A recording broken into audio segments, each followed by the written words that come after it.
ప్రార్థించే వారి యొక్క పరిస్థితి ఎట్లుంటుందంటే, వాళ్ళు పొందుకోకుండా నిద్రపోరాళ్ళు. అర్థమైంది? ఓకేనా?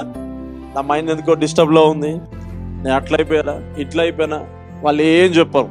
అవన్నీ ఉండే అక్కడ. ప్రభు సన్నిధికి వెళ్తే నీవు నూతన బలాన్ని పొందుకుంటావు, అంతే. జరిగిందా ఓకేనా? అట్లా జరిగిందా ఓకేనా? ఇది దేవుడు ఒక్కడే చేయగలుగుతాడు. అవునా?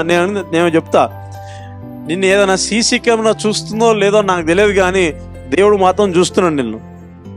God is watching. చూపిస్తా, ఆ వాక్యం కూడా చూపిస్తా నీకు. God is watching. నువ్వు అనుకోవచ్చు నువ్వు ప్రార్థన చేసినా ఎవ్వరు పట్టించుకోవట్లేదు. ఎవ్వరు పట్టించుకో, దేవుడు ఒక్కడే పట్టించుకుంటాడు నిన్ను. హల్లెలూయా. విశ్వాసులు ఎప్పుడు విసిగిపోరు. అవ్వదు అని చెప్పరు, అది ఎందుకు కాదు అని చెప్తారు. దేవునికి స్తోత్రం.